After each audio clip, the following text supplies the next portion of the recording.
মানুষের নিচে আমরা আছি।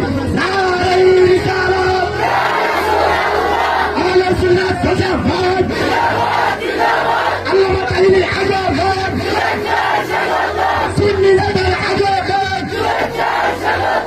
আল্লামা তাহিনী আজাদ, মুর্শিদ জামাত আজাদ, আল্লাহর ওলি আজাদ। প্রিয় বিজয়নগরবাসী, এখন আমাদের সামনে কুরআন ও